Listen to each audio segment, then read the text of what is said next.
Hello friends, आज हम start करेंगे चैप्टर 8 डेटा हैंडलिंग का नया टॉपिक डिबगिंग। डिबगिंग होती क्या है? सपोज अगर आपके कोई प्रोग्राम में एरर है, दैट इज़ अ बग। उस बग को रिमूव करने के लिए जो आप स्टेप फॉलो करते हो दैट इज़ कॉल्ड डिबगिंग। आपके प्रोग्राम में कई तरीके के एरर हो सकते हैं। एक एक आपका ऑप्शन कंपाइल टाइम एरर हो सकता है। कंपाइल टाइम एरर भी आपके दो पार्ट्स में डिवाइड है, दैट इज सिंटेक्स एरर और सिमेंटिक्स एरर। अगर हम सिंटेक्स एरर की बात करें, दैट मीन्स अगर ये जो एरर अगर करते हैं तो अब जो कमांड होती है उसका जो लिखने का तरीका है, दैट मीन्स उसकी ग्रामर है, वो आप गलत कर दो तो एरर जनरेट होएगा।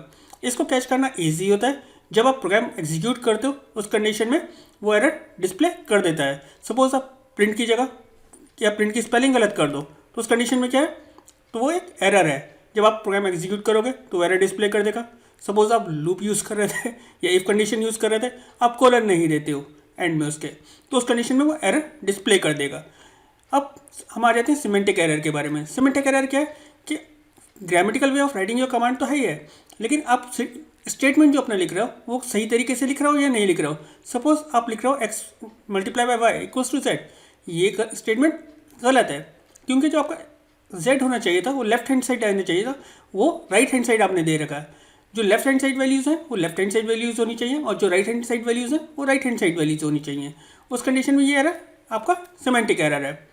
लॉजिकल एरर्स, लॉजिकल एरर्स क्या होते हैं? सपोज आप एक प्रोग्राम बना रहे थे और वो क्या था, इवन और ऑड नंबर चेक करने के लिए था, लेकिन कंडीशन क्या हो रही थी, आप 3 भी इनपुट कर रहे थे जब भी वो इवन आ रहा था और 2 इनपुट कर रहे थे जब भी वो इवन आ रहा था।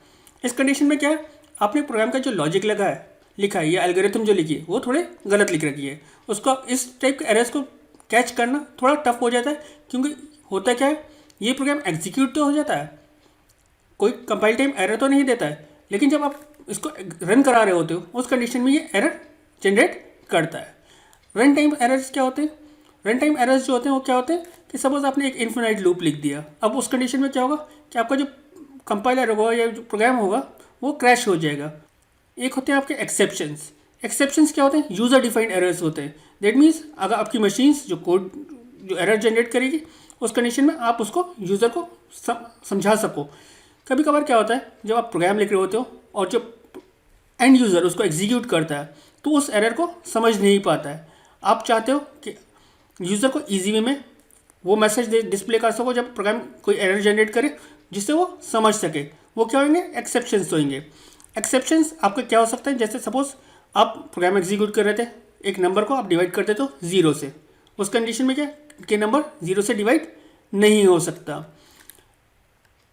तो अगर हम देखें तो एक्सेप्ट जो आपकी डिबगिंग होती है वो एरर रिमूव करने के लिए होती है, लेकिन जो एरर्स होते हैं वो मेनली आपके क्या होते हैं? कंपाइल टाइम एरर होते हैं और रन टाइम एरर्स होते हैं।